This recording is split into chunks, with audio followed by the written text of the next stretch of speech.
À l'occasion des états généraux du cloud qui sont organisés par Eurocloud de France dans le cadre de la Cloud Week Paris, nous avons le plaisir de recevoir Coralie Héritier qui est directrice générale de la société Ideanomics. Coralie Héritier, bonjour. Bonjour Guy Hervier. Alors, on connaissait Ideanomics sous l'appellation OpenTrust, donc vous avez changé de nom il n'y a pas très longtemps. Est-ce que c'était juste pour avoir un nom un petit peu un peu plus exotique ou un peu plus dans le vent que vous avez changé de nom et ça nous donne l'occasion de rappeler un petit peu ce que vous faites, puisque je suppose que l'activité n'a pas complètement changé.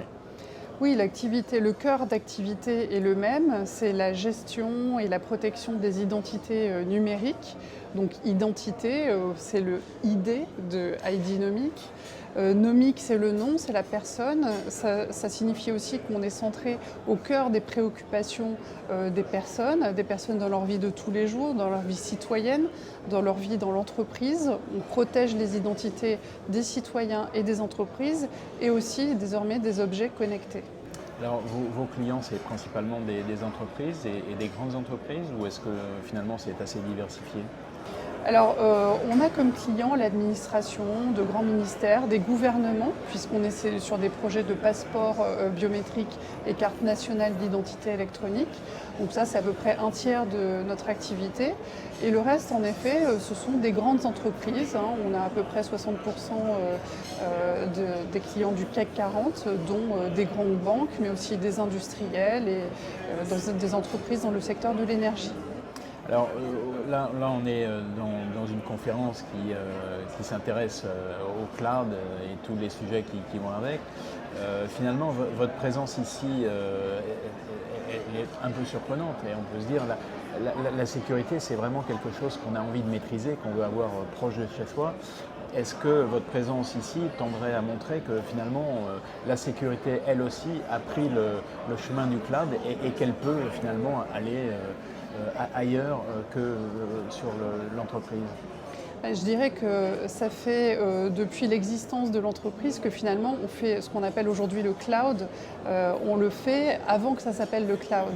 C'est-à-dire qu'on est prestataire de services de certification électronique et notre technologie, on la vend aussi bien on-premises et en effet les entreprises qui le souhaitent et qui souhaitent gérer en interne peuvent le faire, mais on fait aussi notre métier dans le cloud as a service, comme on disait auparavant, dans un cloud privé, dans nos data centers et on propose nos services de sécurité aux clients. Et je dirais que de plus en plus, de la même manière que les clients externalisent leur SI parce qu'ils ont besoin de flexibilité, ils ont besoin d'optimiser les coûts, eh bien, ils ont besoin aussi d'externaliser leur sécurité. C'est ce que nous leur proposons, de manière à ce qu'ils se concentrent finalement au niveau de leur DSI sur leur projet métier, sur leur transformation digitale, sans avoir à se préoccuper de la sécurité, ce qu'on fait nous, parce qu'on est les garants des normes qu'on met en place dans notre data center.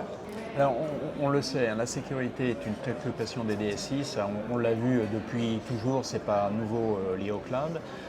On a vu qu'au début du cloud, finalement, une des préoccupations, une des réticences, était précisément cette question de la sécurité. Est-ce que, avec l'expérience que vous avez, est-ce que le sentiment des clients sur ce point-là a évolué? C'est-à-dire qu'est-ce qu'en fait, ils sont aussi à l'aise avec une sécurité qui est chez eux, on-premise, qu'une sécurité qui serait à l'extérieur sur le cloud? Je dirais qu'au regard des témoignages des clients qui sont passés d'une solution on-premise vers une solution cloud, finalement ils sont très contents parce qu'ils ont un niveau de sécurité qui est au moins équivalent à ce qu'ils faisaient. Je dirais même supérieur parce que quand on est en interne, il faudrait tout le temps penser à se mettre à jour sur l'état de l'art en matière de sécurité, ce qu'on fait nous parce que c'est notre métier. Et donc finalement, ils ont une sécurité accrue. Et puis des préoccupations finalement en interne diminuées en matière de sécurité. Ils nous font confiance en fait. Et finalement, de manière paradoxale, la sécurité sur le cloud serait presque plus sécurisée que la sécurité au sein même de l'entreprise. Oui, absolument. Et en plus, ça nous permet aussi d'accompagner les entreprises dans cette dynamique d'externalisation générale de leurs applications. Très bien. Alors, au tout début, quand vous avez présenté vos activités, vous avez mentionné l'Internet des objets. Donc, on sait que c'est appelé à se développer de manière considérable. Mais le problème, c'est que, un des problèmes, c'est que les objets, pour des raisons de coût d'ailleurs, ont été pensés, conçus, développés au départ, sans justement avoir intégré cette notion de sécurité. Alors pour vous, est-ce que c'est une opportunité à saisir? Est-ce que vous êtes impliqué fortement dans ce nouveau marché? Alors oui, absolument, on se positionne très fortement sur ce marché parce qu'on sait qu'il va y avoir des enjeux de sécurité majeurs, pas forcément sur tous les usages des objets connectés, sur des usages, je dirais, personnels ou domotiques. On peut imaginer que les gens qui mettent leurs données sur Facebook, il leur importe peu finalement qu'elles soient ultra sécurisées. En revanche, il y a des usages qui ont un besoin très fort de sécurité.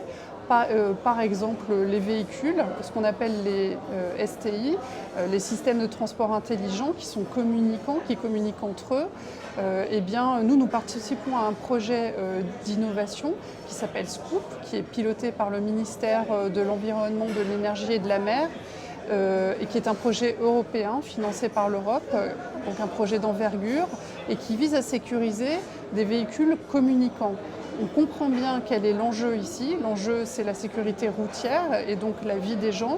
Donc là, il est hors de question que les systèmes d'information de ces véhicules ne soient pas sécurisés.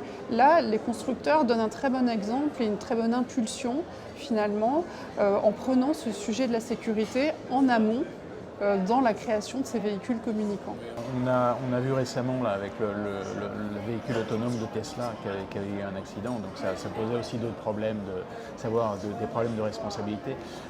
Et donc si on revient sur ce projet là dont vous avez parlé, finalement on verra les premières concrétisations à partir de quand? Dès cette année, il y a des tests qui sont organisés sur route. Et une fois ces tests terminés, des véhicules qui disposent de cette technologie de communication devraient rouler à partir de 2017 sur les routes. Donc c'est très concret, c'est déjà demain.